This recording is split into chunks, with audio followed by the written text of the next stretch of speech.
Contingency Log Number 67, Codename, Detective Story Hour. In every era, there seems to be a spike of interest for certain topics.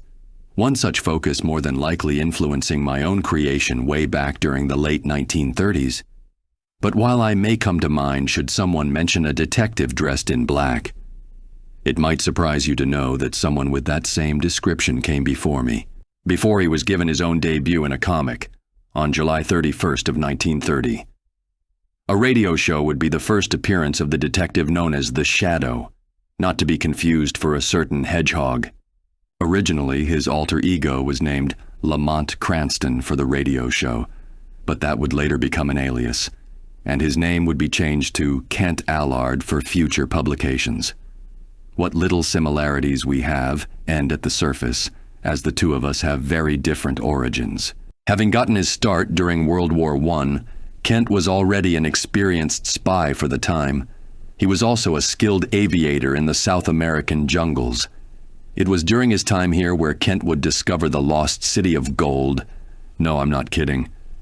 This discovery helping amass a great fortune which he used to fund his crime fighting. Being an experienced detective was a valuable skill for him, but those are not the only thing he had up his sleeve. Typically facing off against the likes of mafia and cult leaders, the Shadow has equipped himself with various forms of firearms. Clearly, he is not someone who wishes to build a gallery of recurring villains under his name. Can't say I approve of this method, but it isn't necessarily my place to tell him how he should handle his own city. The Shadow is also skilled in vocal mimicry, on top of being able to speak in multiple languages. Adding this to the fear people have in him, Kent is capable of easily intimidating his opponents. But if he is unable to strong-arm people into talking, Kent had managed to learn a skill allowing him to hypnotize others, something he'd picked up during his time in Asia. Now, I personally prefer the teachings of Tibetan monks, but Asia works too. That said, he is more than just a man at peak physical strength, as he does have a few abilities that are superhuman.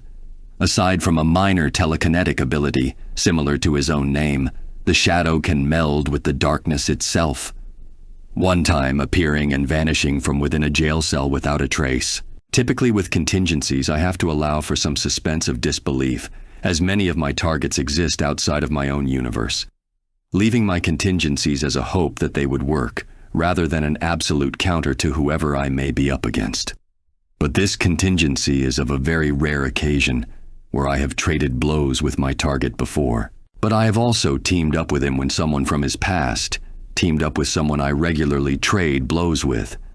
I have seen what he can do, at one point managing to stop a bullet speeding towards his head. He is also one of the small few to know my identity under the mask, a luxury I do not afford to many. As such, I have my fair share of experience dealing not only with him, but also his skill set. Countering him is actually more simple than one would assume. As I've shown before, I am more than a match for him physically. But also due to my own mental training, his ability to put opponents to sleep will not work on me, as it only affects those whose minds are weaker than his own.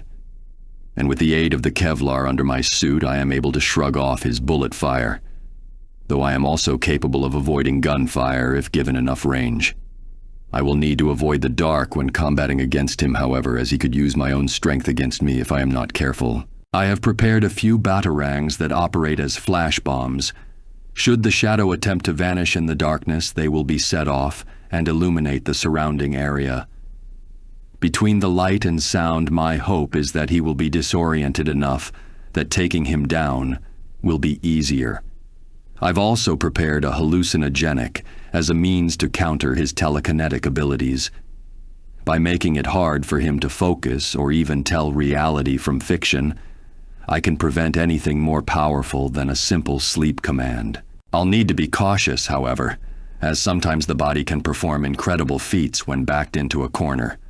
The Shadow himself having once created a powerful shockwave of telekinetic energy around him in an attempt to help my son.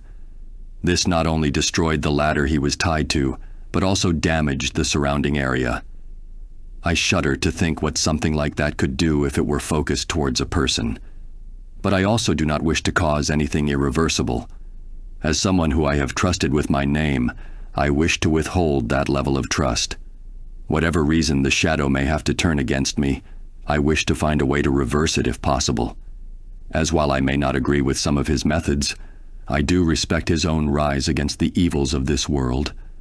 Losing him would only allow for the dark to grow stronger, and I will not allow it. If you also have a character you wish for me to cover, or just want to support this channel, I'll have a link to my Ko-fi page. There will also be a Google Doc with the list of characters who have ever been done or already commissioned by others.